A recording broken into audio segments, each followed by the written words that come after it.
بھارت کی سرکاروں سے میری شکایت اکثر یہی رہتی ہے کہ وہ تعلیم اور میڈیکل کے میدان میں انقلابی کام کیوں نہیں کرتی ہیں۔ ابھی تک آزاد بھارت میں ایک بھی سرکار ایسی نہیں آئی ہے جس نے یہ بنیادی پہل کی ہو۔ کانگریس اور بیجپا سرکاروں نے چھوٹے موٹے کچھ قدم اس سمت میں ضرور اٹھائے تھے، لیکن نریندر مودی کے وزیر اعظم بننے سے پہلے میری سوچ یہ تھی کہ اگر وہ وزارت عظمیٰ کے منصب پر پہنچ پائے تو وہ ضرور یہ انقلابی کام کر ڈالیں گے، لیکن یہ تبھی ہو سکتا ہے جب ہمارے نیتا نوکر شاہوں کی گرفت سے باہر نکلے۔ پھر بھی 2018 سے سرکار نے جو صحت بیمہ اسکیم چالو کی ہے، اس سے دیش کے کروڑوں غریب لوگوں کو راحت مل رہی ہے۔ یہ اسکیم قابل تعریف ہے، لیکن یہ بنیادی طور پر راحت کی سیاست ہے، یعنی ووٹروں کو فوراً فائدہ دو اور بدلے میں ان سے ووٹ لو۔ اس میں کوئی برائی نہیں ہے، لیکن اس سے صحت کا نظام بنیادی طور پر سدھرے، اس کی کوئی تدبیر آج تک سامنے نہیں آئی ہے۔ پھر بھی اس اسکیم سے بھارت کے تقریباً 40-45 کروڑ لوگوں کو فائدہ ملے گا۔ وہ اپنا 5 لاکھ روپے تک کا علاج مفت کروا سکیں گے۔ ان کے علاج کا پیسہ سرکار دے گی۔ ابھی تک بھارت میں تقریباً 3 کروڑ 60 لاکھ لوگ اس اسکیم کے تحت اپنا مفت علاج کروا چکے ہیں۔ ان پر سرکار نے اب تک 45,000 کروڑ روپوں سے زیادہ خرچ کیا ہے۔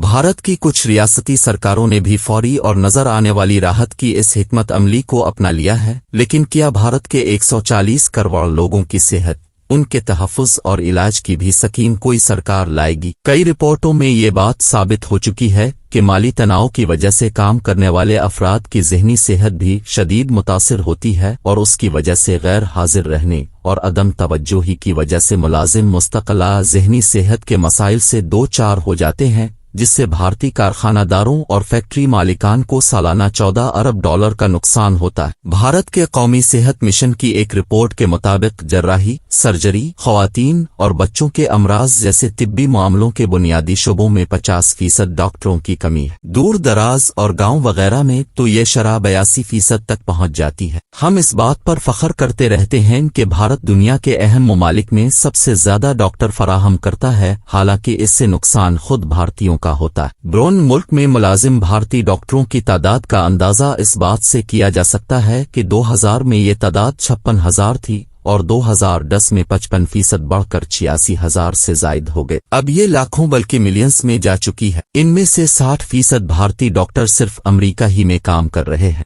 ہر سال ہم لاکھوں بھارتیوں کو ڈاکٹر بناتے ہیں، جن میں سے بیشتر امریکہ، برطانیہ اور دوسرے ملکوں میں چلے جاتے ہیں، اور بھارت دیش کے لوگ ڈاکٹروں کے نہ ہونے کی وجہ سے ہسپتالوں میں ایڑیاں رگڑتے رہتے ہیں۔ اسی طرح بھارت میں جب تک پرائمری سے لے کر اعلیٰ تعلیم بھارتیہ زبانوں کے ذریعے نہیں ہوتی، بھارت کا شمار پسماندہ معاشروں اور ملکوں میں ہی ہوتا رہے گا۔ جب تک میکالے سسٹم کی غلامی کا نظام بھارت میں چلتا رہے گا، بھارت سے ہنرمندوں کی صلاحیتوں کی ہجرت ہوتی رہے گی۔ انگریزی دان بھارتیہ نوجوان بھاگ کر دوسرے ممالک میں نوکریاں ڈھونڈیں گے اور اپنی ساری صلاحیت ان دیشوں پر لٹا دیں گے، اور بھارت کانپتا رہ جائے گا۔ اس کا مطلب یہ نہیں کہ ہمارے بچے غیر ملکی زبانیں نہ پڑھیں، ضرور پڑھیں، مگر انہیں سہولت ہو کہ وہ انگریزی کے ساتھ کئی دوسری اہم غیر ملکی زبانیں بھی ضرور پڑھیں، لیکن ان کی پڑھائی کا ذریعہ کوئی غیر ملکی زبان نہ ہو۔ سارے بھارت میں کسی بھی غیر ملکی زبان کو پڑھائی کا ذریعہ بنانے پر سخت پابندی ہونی چاہیے، لیکن کون کرے گا یہ کام؟ یہ کام وہی پارلیمنٹ، وہی سرکار اور وہی وزیر اعظم کر سکتے ہیں